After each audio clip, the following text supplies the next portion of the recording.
बिहार से ही था जो एनआईए से डीलेट किया था।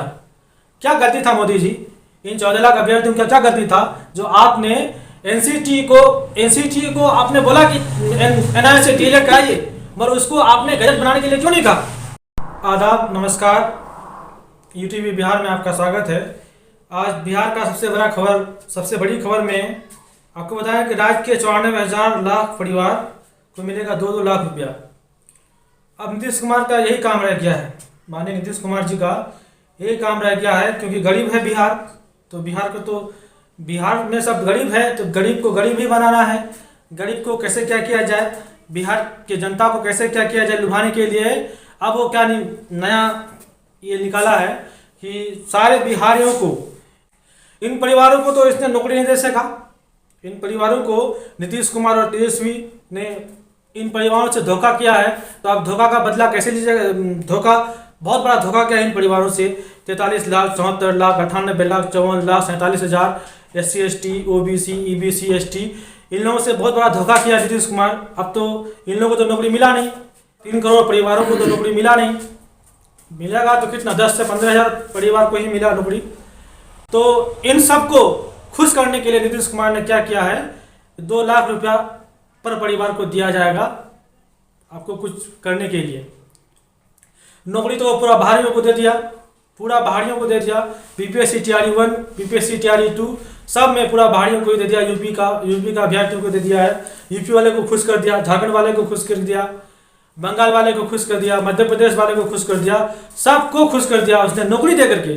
और बिहार के गरीबों को क्या करेगा, बिहार के गरीबों को खुश करने के लिए 2 लाख रुपया पर परिवार को दिया जाएगा 3 किस्त में। पहला किस्त में 25%, दूसरा किस्त में 50%, तीसरा किस्त में 25%। इसके पास और कुछ रहा नहीं, बिहार को तो नौकरी दिया नहीं। और सब बहुत सारे पूरे बिहार के ST ST EBC OBC general जितना भी है बिहार का निवासी है, सारे बिहारियों से नीतीश कुमार और तेजस्वी ने धोखा किया है शिक्षक बहाली में, बीपीएससी TRE 1, बीपीएससी TRE 2 में। और एक बहुत बड़ा मुद्दा है, लगभग 14 लाख अभ्यर्थी आज घर से बेघर हैं। ये माननीय मोदी जी का गवर्नमेंट, इसके सहयोगी सबके कारण आज 14 लाख अभ्यर्थी घर से बेघर हो चुका है। इन 14 लाख अभ्यर्थियों का क्यों गलती था, क्या गलती था, कौन चीज़ का सजा दे रहे हैं 14 लाख अभ्यर्थियों को मोदी जी। आप बोलिए जाकर के एनसीटी को कहिए, धर्मेंद्र प्रधान MHRD को कहिए कि एनसीटी को कहेगा कि गजट निकाल करके हम 14 लाख अभ्यर्थियों को शिक्षक बहाली में आहर्ता में शामिल किया जाए। नहीं तो मोदी जी बहुत बड़ा अन्याय किए हैं 14 लाख अभ्यर्थियों से।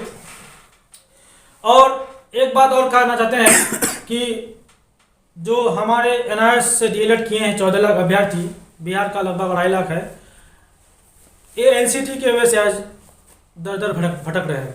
एनसीटी की वजह से, MHRD की वजह से, मोदी गवर्नमेंट की वजह से, इन लोगों की वजह से ही आज 14 लाख अभ्यर्थियों का बहुत बड़ा 7 साल बर्बाद हो गया है। कौन लौटाएगा इसको लौटा पाइएगा मोदी जी। एनसीटी आप लौटाइए, 7 साल लौटाइए। 7 साल कितना पैसा रुपया बर्बाद हुआ है, कितना मानसिक संतुलन किसी का बिगड़ गया है। क्या करेंगे बोलिए। डीएलएड करने के बाद आप तो बर्बादे हो गए हैं। अब क्या करें, रेगुलर से करेंगे तो 7 साल हम लोग का कौन लौटाएगा, कोई लौटाने वाला है नहीं है। उस वक्त सहयोगी नीतीश कुमार भी था, नीतीश कुमार भी चुप है, उपेंद्र कुशवाहा भी चुप है। और ये लोग सब कोई मिलजुल करके अभ्यर्थियों के साथ सिर्फ खिलवाड़ करता है। ये लोग सब जितना भी नेता है, ये लोग सब कोई सिर्फ चाहता है कि मेरा ही बच्चा मंत्री बने, मेरा ही बच्चा शिक्षक बने, IAS बने, सब कुछ बने, उन लोगों का ही सब कुछ बने। बिहार के गरीब जनता, बिहार का गरीब यानी बिहार का कोई भी गरीब कोई भी बड़े पोस्ट में नहीं जाए, यही मंशा है नेताओं का। भाइयों दोस्तों, बहुत बड़ा अन्याय किया है NIS डीएलएड को गजट में नहीं शामिल करके। अब डिग्री में तो 24 महीना लिखा हुआ है, मगर 18 महीना ही कंप्लीट कर दिया, इसलिए माननीय सुप्रीम कोर्ट ने NIS डीएलएड को बाहर कर दिया है।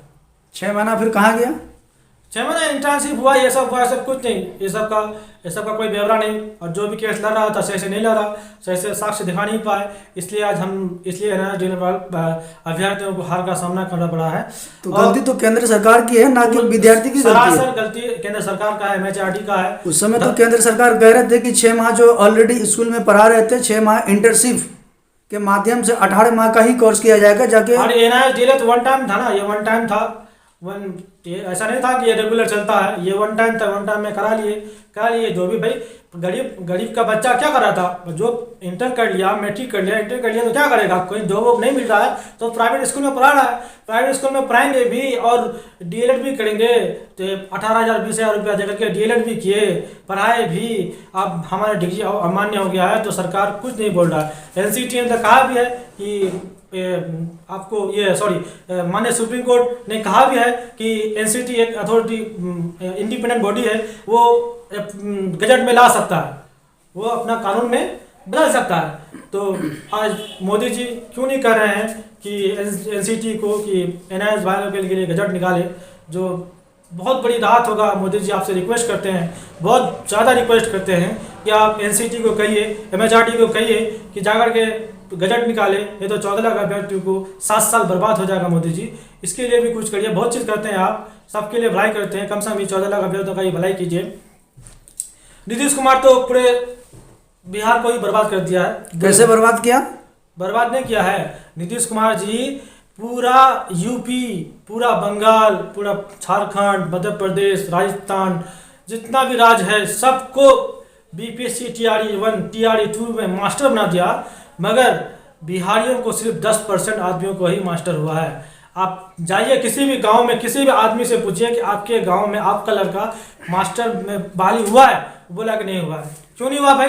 बिहार के लोग नहीं पढ़ते हैं। तो बिहार सरकार ने तो योजना लेकर के आया है कि 94 लाख परिवार को, बेरोजगार जो बैठे हुए हैं उसको रोजगार देने के लिए 94 लाख का मुहैया तो कराया है। बिहारियों को खुश करना, बिहारियों का वोट लेना है 2024 में। हाँ, तो जो बीपीएससी के द्वारा जो अदर राज्य से बहाल हुआ उन्हीं लोगों को काम करना है, बचा तो वही है ना। हाँ, तो आप नीतीश कुमार और तेजस्वी के पास यही बचा है कि आप लोग यूपी वाले से वोट लीजिए, झारखंड वाले से वोट लीजिए, पश्चिम बंगाल वाले से वोट लीजिए, बिहारियों से वोट लेने का कोई अधिकार नहीं है आपको, और बहुत बड़ा धोखा हुआ है।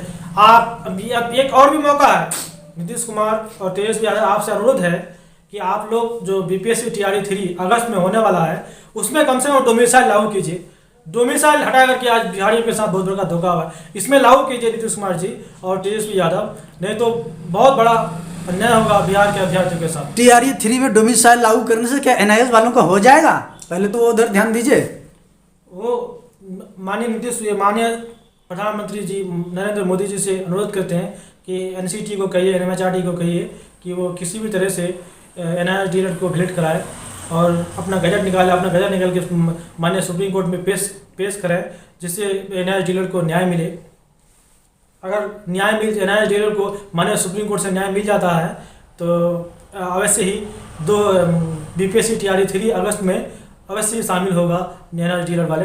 नहीं तो आप अतुल प्रसाद जी से एक बात करना चाहते हैं, बीपीएससी चेयरमैन अतुल प्रसाद जी से एक बात करना चाहते हैं। अतुल प्रसाद जी, आप बोले थे कि ये लेटर निकाले थे आप कि माननीय सुप्रीम कोर्ट का जो भी ऑर्डर आएगा जो रिजल्ट में फलाफल में प्रभावित होगा, रिजल्ट का जो फलाफल है उसमें प्रभावित होगा, मगर आप बीपीएससी टीआरई 2 में एनआईएस वाले को तो बाहर निकाल दिए, बीपीएससी टीआरई 1 में क्यों नहीं निकाल रहे हैं? आखिर वो भी एक ही स्कूल से डीएलएड किया है, हम भी एक ही स्कूल से डीएलएड किए हैं। बीपीएससी टीआरई 1 वाले भी एक ही स्कूल से किया है, बीपीएससी टीआरई 2 वाले भी एक ही स्कूल से डीएलएड किया है, एक ही संस्था से डीएलएड किया है, उसका मान्य है। और बीपीएससी टीआरई 2 का क्यों नहीं मान्य है? अतुल प्रसाद जी आप बताइए क्यों नहीं मान्य है? इसको भी अब जब वो मान्य है तो ये भी तो मान्य है ना, ये ना मान्य है तो उसको भी हटाइए, उसको आप नहीं हटा रहे बीपीएससी टीआरई 1 वाले को, और बीपीएससी टीआरई 2 वाले का आप एनआईएस से रिजल्ट नहीं निकाले, उसकी वजह से बहुत सारे अभ्यर्थियों के साथ सबको अन्याय कर रहा है, बहुत अन्याय कर रहा है।